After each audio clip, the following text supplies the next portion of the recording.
This is The War of the Rings, Fellowship of the Ring, Book 1, Chapter 1, A Long Expected Party. When Mr. Bilbo Baggins of Bag End announced that he would shortly be celebrating his 11th birthday with a party of special magnificence, there was much talk and excitement in Hobbiton. Bilbo was very rich and very peculiar, and had been a wonder of the Shire for 60 years, ever since his remarkable appearance and unexpected return. The riches he had brought back from his travels had now become a local legend.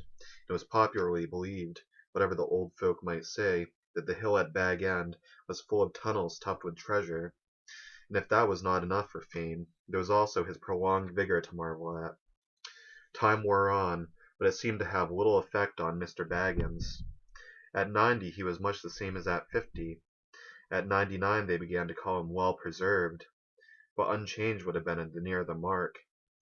There were some that shook their heads and thought this was too much of a good thing. It seemed unfair that anyone should possess, apparently, perpetual youth as well as reputedly inexhaustible wealth. It will have to be paid for, they said. It isn't natural, and trouble will come of it. But so far trouble had come, and as Mr. Baggins was generous with his money, most people were willing to forgive him his oddities and his good fortune. He remained on visiting terms with his relatives, except, of course, the Sackville Bagginses, and he had many devoted admirers among the hobbits of poor and unimportant families. But he had no close friends until some of his younger cousins began to grow up. The eldest of these, and Bilbo's favorite, was young Frodo Baggins. When Bilbo was 99, he adopted Frodo as his heir and brought him to live at Bag End, and the hopes of the Sackville Bagginses were finally dashed. Bilbo and Frodo happened to have the same birthday, September 22nd. "You had better come and live here, Frodo, my lad," said Bilbo one day, "and then we can celebrate our birthday parties comfortably together." At that time Frodo was still in his tweens, as the hobbits called the irresponsible 20s, between childhood and coming of age at 33. 12 more years passed. Each year the Bagginses had given very lively combined birthday parties at Bag End, but now it was understood that something quite exceptional was being planned for that autumn. Bilbo was going to be 111, a rather curious number, and a very respectable age for a hobbit. The old Took himself had only reached 130, and Frodo was going to be 33, 33, an important number, the date of his coming of age. Tongues began to wag in Hobbiton and Bywater, and rumor of the coming event traveled all over the Shire. The history and character of Mr. Bilbo Baggins became once again the chief topic of conversation, and the older folks suddenly found their reminiscences in welcome demand. No one had a more attentive audience than old Ham Gamgee, commonly known as Gaffer. He held forth at the Ivy Bush, a small inn on the Bywater road, and he spoke with some authority, for he had tended the garden at Bag End for 40 years, and had helped old Holman in the same job before that. Now that he was himself growing old and stiff in the joints, the job was mainly carried on by his youngest son, Sam Gamgee. Both father and son were on very friendly terms with Bilbo and Frodo. They lived on the hill itself, in number 3 Bagshot Row, just below Bag End. "A very nice, well-spoken, gentle hobbit is Mr. Bilbo, as I've always said," the Gaffer declared, with perfect truth, for Bilbo was very polite to him, calling him Master Hamfast, and consulting him constantly upon the growing of vegetables. In the matter of roots, especially potatoes, the Gaffer was recognized as the leading authority by all in the neighborhood, including himself. "But what about this Frodo that lives with him?" asked old Noakes of Bywater. "Baggins is his name, but he's more than half a brandy-butt, they say. It beats me why any Baggins of Hobbiton should go looking for a wife away there in Buckland, where folks are so queer." "And no wonder they're queer," put in Daddy Two-Foot, the Gaffer's next-door neighbor. "If they live on the wrong side of the Brandywine River, and right again the Old Forest, that's a dark bad place if half the tales be true." "You're right, Dad," said the Gaffer. "Not that the Brandy-Brucks of Buckland live in the Old Forest, but they're a queer breed, seemingly. They fool about with boats on that big river, and that isn't natural. Small wonder that trouble came of it, I say. But be that as it may, Mr. Frodo is as nice a young hobbit as you could wish to meet.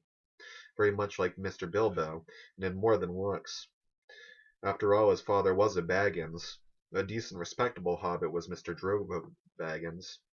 There was never much to tell of him till he was drownded. Drowned, said several voices. They had heard this and other darker rumors before, of course, but hobbits have a passion for family history, and they were ready to hear it again. Well, so they say, said the Gaffer.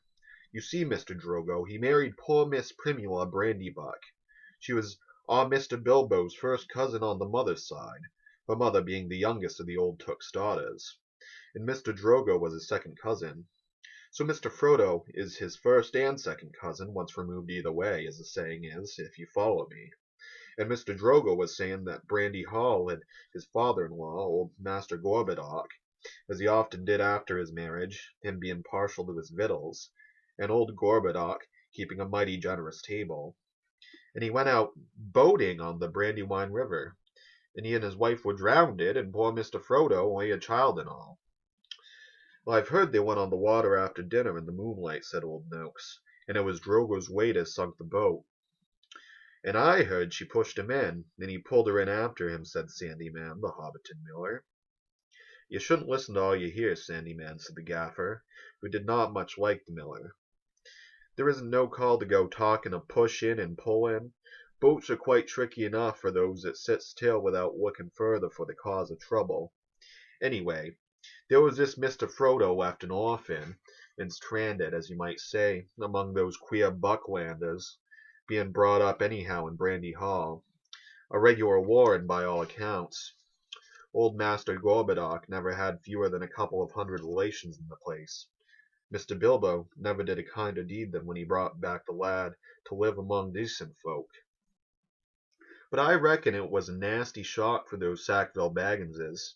They thought they were going to get Bag End that time when they went off and was thought to be dead, and then he comes back and orders them off, and he goes on living and never looking a day older, bless him. And suddenly he produces an heir, and has all the papers made out proper. The Sackville Bagginses won't never see the inside of Bag End now, or it's to be hoped not. There's a tidy bit of money tucked away up there, I hear tell, said a stranger, a visitor on business from Michel Delving and the West Farthing. All the top of your hill is full of tunnels packed with chests of gold and silver, and jewels, by what I've heard. Then you've heard more than I can speak to, answered the Gaffer. I know nothing about jewels. Mr. Bilbo's free with his money, and there seems no lack of it, but I know of no tunnel making. I saw Mr. Bilbo when he came back, a matter of 60 years ago, when I was a lad.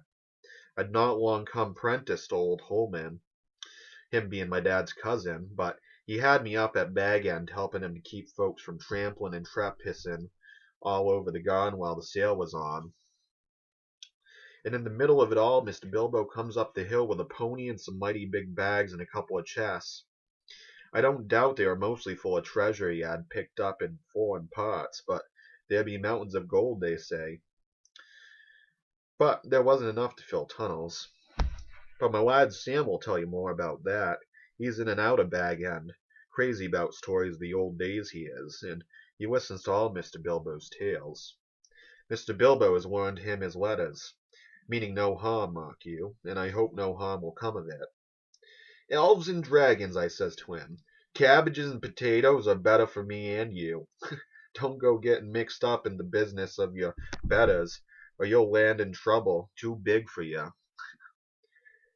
I says to him. And I might say it to others, he added with a look at the stranger and the miller. But the Gaffer did not convince his audience. The legend of Bilbo's wealth was now too firmly fixed in the minds of the younger generation of hobbits. Ah, but he has likely enough been adding to what he brought at first, argued the miller, voicing common opinion. He's often away from home. And look at the outlandish folk that visit him. Dwarves coming at night, and that old wandering conjurer, Gandalf and all. You can say what you like, Gaffer, but Bag End's a queer place, and his folk are queer. And you can say what you like about what you know no more than you do a boating, Mr. Sandyman, retorted the Gaffer, disliking the miller even more than usual. If that's being queer, then we could do with a bit more queerness in these parts. There's some not far away that wouldn't offer a pint of beer to a friend if they lived in a hole with golden walls, but they do things proper at Bag End. Sam says that everyone's going to be invited to the party, and there's going to be presents, mark you. Presents for all, this very month as is. That very month was September, and as fine as you could ask. A day or two later a rumor, probably started by the knowledgeable Sam, was spread about that there were going to be fireworks. Fireworks! What is more, such as had not been seen in the Shire for nigh on a century. Not indeed since the old Took died. Days passed, and the day drew nearer. An odd-looking wagon laden with odd-looking packages rolled into Hobbiton one evening and toiled up the hill to Bag End. The startled hobbits peered out of lamplit doors to gape at it. It was driven by outlandish folks, singing strange songs, dwarves with long beards and deep hoods. A few of them remained at Bag End. At the end of the second week in September a cart came in through Bywater from the direction of the Brandywine Bridge in broad daylight. An old man was driving it all alone. He wore a tall pointed blue hat, a long grey coat, and a silver scarf. He had a long white beard and bushy eyebrows stuck out beyond the brim of his hat. Small hobbit children ran after the cart all through Hobbiton and right up the hill. It had a cargo of fireworks, as they rightly guessed. At Bilbo's front door the old man began to unload. There were great bundles of fireworks of all sorts and shapes, each labeled with a large red G and the elf room. I don't know, it looks like a candlestick, I guess. That was Gandalf's mark, of course, and the old man was Gandalf the Wizard, whose fame in the Shire was due mainly to his skill with fires, smokes, and lights. His real business was far more difficult and dangerous, but the Shire folk knew nothing about it. To them he was just one of the attractions at the party. Hence the excitement of the hobbit children. G for Grand, they shouted, and the old man smiled. They knew him by sight, though they only appeared in Hobbiton occasionally, and never stopped long. But neither they nor any but the oldest of their elders had seen one of his firework displays. They now belonged to the legendary past.